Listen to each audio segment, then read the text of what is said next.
God, we look to you tonight. Above the singing, God, above the music, above the songs, let your name be lifted high. Vous pouvez reprendre vos places, chers frères et sœurs. Quel bonheur d'être dans la maison du Seigneur. Chanter le louange à sa gloire. Bien-aimés, nous devons à tout prix comprendre l'importance de la parole de Dieu. Et cette année, c'est l'année de la bonne nouvelle, de l'évangile. Nous vraiment être conscients de l'importance de la parole de Dieu. Et quand nous venons comme ça à l'église, nous devons venir avec soif, avec faim, envie d'entendre la voix du Père. Lorsque le diable tente nos premiers parents, Adam et Ève, c'est la première fois que le diable entre en scène ici sur la terre. Et il veut détruire la race humaine à cause de sa jalousie, de la position que nous occupons dans le cœur de Dieu. Vous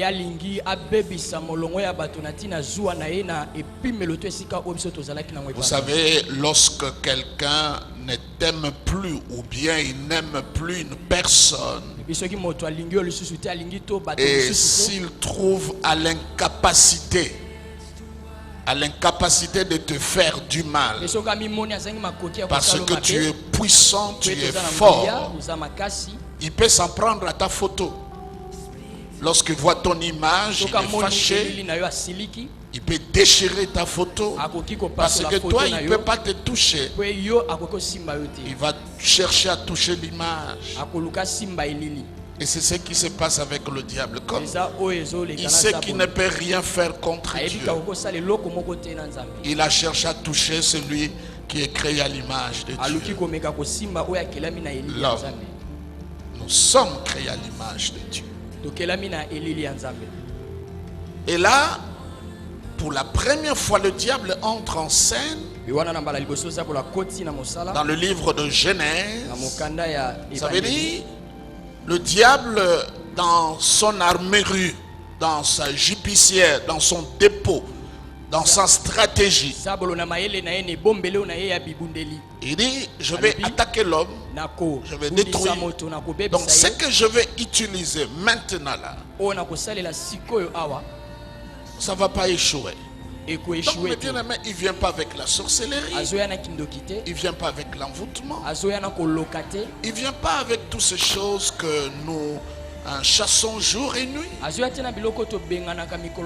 Rien.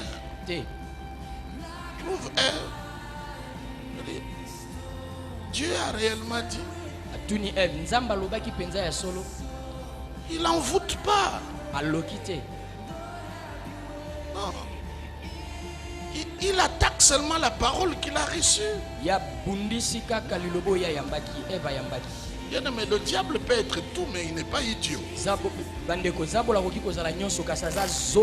Donc si dans sa réflexion, il trouve que je peux tout laisser. Il n'a pas touché le jardin, il n'a pas touché le fleuve qui coulait dans le jardin d'Éden. Il n'a pas touché le corps d'Adam, ni d'Ève. Il n'a pas donné la maladie. Il n'a pas fait qu'Adam et Ève se séparent, se divorcent. Parce que nous courons derrière toutes ces choses. Mais lui, le diable, il sait la cible. Il sait qu'est-ce qu'il peut attaquer. S'il atteint cela, le reste ne peut plus résister. Et c'est comme ça la Bible dit pas. Nous savons par la foi que le monde est soutenu par la parole. Mais je me rends compte que de plus en plus, beaucoup d'entre nous, nous ne réalisons pas la place de la parole.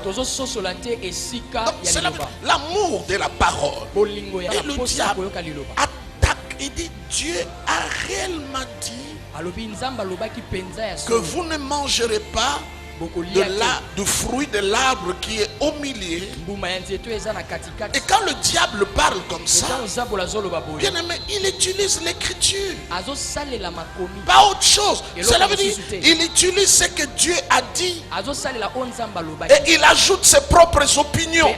Combien de fois nous écoutons des paroles, des prédications dans lesquelles il y a des opinions de gens? Ata Yesu Christ alobaki que tout est accompli na croix. Mais boyeba que tozaba yaka, boyeba que tozaba luba, toyeba que ça c'est une opinion. C'est la parole. Et c'est ce que le diable fait. Et nous courons derrière les opinions, pas la parole. Pas la parole, les opinions. Et la parole de Dieu, c'est comme ça, mes bien-aimés. Nous courons tous ici derrière des révélations. Une révélation qui contredit l'information qui est dans la parole, c'est pas la révélation de Dieu. Et le diable, bien-aimé, il attaque. C'est comme ça. Tu n'as pas envie de venir à l'étude biblique.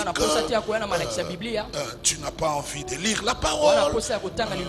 La semaine, ça ne te dit rien. Je ne peux pas venir. Et bien aimé, ça a l'air d'être normal. C'est normal, j'étais empêché. Je devais aller, mais telle chose m'a empêché. Mais bien aimé, tu n'étais pas comme cela. Et ça c'est le diable. Il attaque la parole. Il a bien ciblé. Alors la pauvre Ève, elle aussi, elle avait la parole. Il dit oui. Dieu a dit. Le fruit là qui est au milieu, nous allons. Donc, elle avait la parole, mais une parole intellectualisée. C'est comme ça. Elle n'est pas restée là-dessus. À partir de ce jour-là, le diable a semé le doute à la parole. Mais pourquoi, mes bien-aimés? Je vais vous expliquer. Et écoutez ce que la Bible dit. Le serpent était l'animal le plus rusé. Ça veut dire il y a la ruse dans ce qu'elle fait. Lisons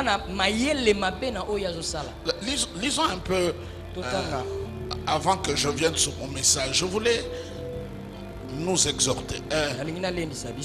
2 Corinthiens.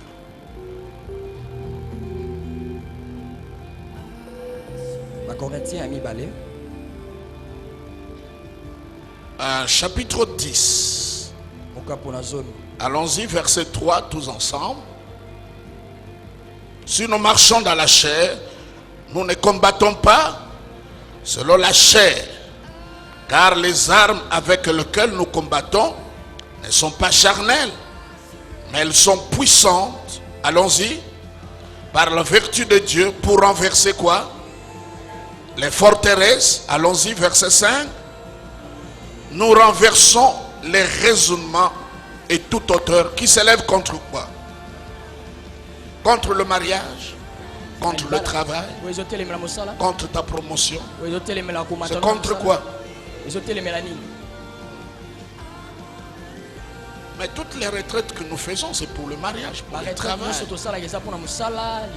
Mais il dit, relisons-le, parce que moi j'aime les Écritures. Il dit, verset 5, reprenons, nous,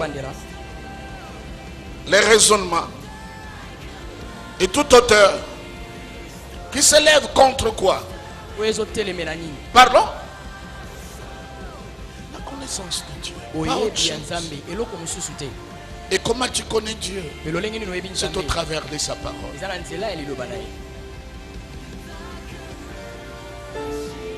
C'est au travers de sa parole. Pas autre chose.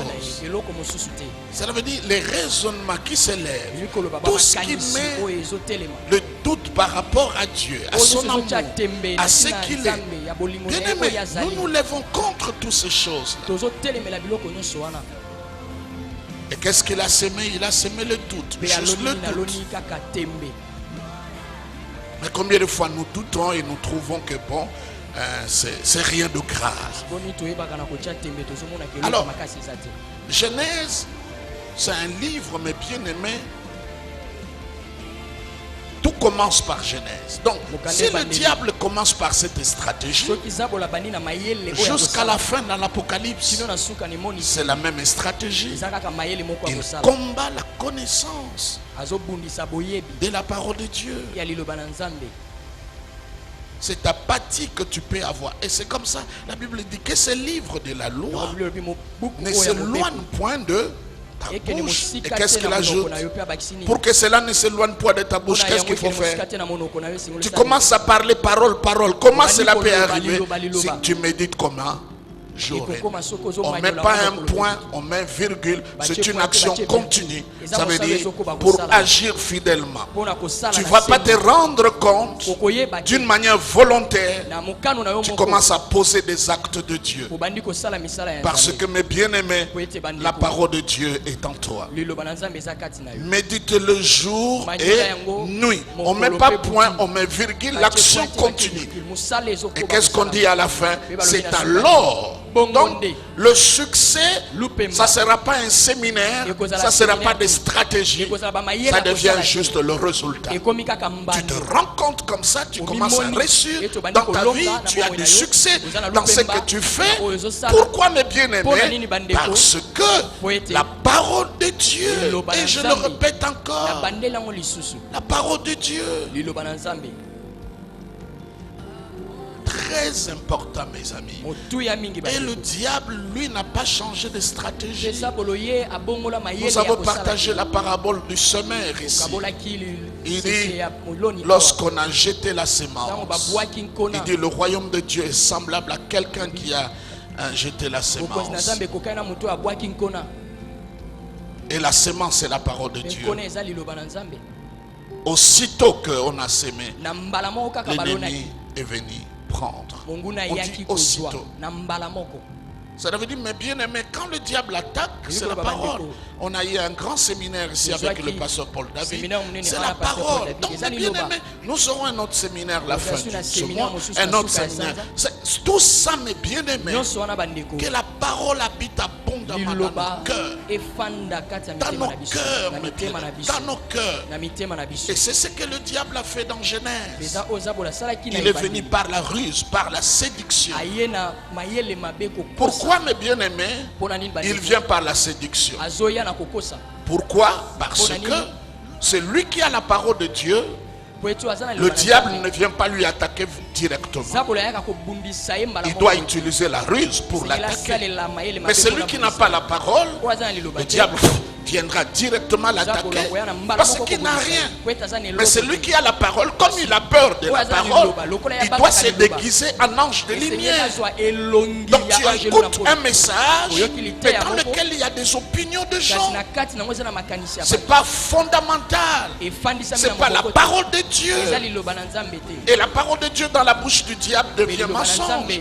C'est la même chose quand il va tenter Jésus-Christ. Il a utilisé la parole. Quand tu as la parole, le diable viendra avec des ruses. Il peut venir par la prophétie, par des songes, par des visions, par beaucoup d'autres choses, parce que tu as déjà la parole.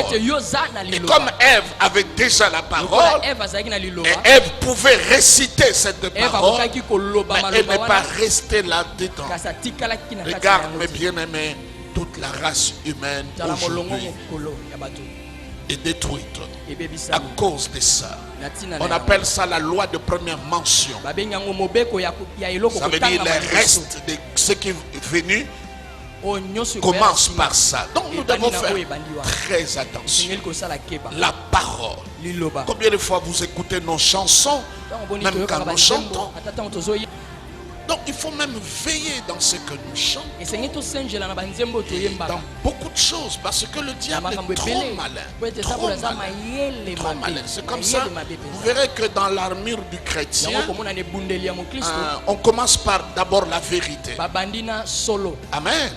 Avant de porter la cuirasse de justice, casque du salut, il faut d'abord porter la ceinture qui est la vérité. Ça veut dire toutes les autres armes ne seront soutenues que par la vérité que tu connais. Et cette vérité, c'est la parole. Nous allons loin pour rien, mes bien-aimés. Tout est là dans la parole. Je me rends encore compte jour après jour. C'est la parole, mes bien-aimés. La parole de Dieu. Et ça change tout, mes bien-aimés. Quelqu'un peut dire Amen. Quelqu'un peut dire Amen. Mettons nos deux mains sur le cœur, disons Seigneur Jésus. Donne-moi encore l'amour à ta parole. Donne-moi encore l'amour à ta parole. Au nom de Jésus. Nous te proclamons au nom de Jésus. Père, nous te bénissons pour l'amour que tu manifestes pour nous. Merci pour cet amour particulier. Tu m'aimes, Seigneur. Cela ne dépend pas des autres. Mais tu m'aimes moi tel que je suis. Tu ne me tolères pas, mais tu m'acceptes. Je te bénis, Seigneur, parce que tu m'as donné le meilleur. Que la gloire te revienne. Je proclame au nom de Jésus-Christ que je suis consacré pour toi, Seigneur. Tout ce qui est à moi est à toi. Merci, Seigneur, de me donner l'onction de recevoir de ta part. Que de ma bouche ne sortent que des paroles qui encouragent, des paroles de foi, des paroles de miracle. Seigneur, mes regards sont tournés vers toi. Au nom de Jésus. Amen. Que Dieu bénisse.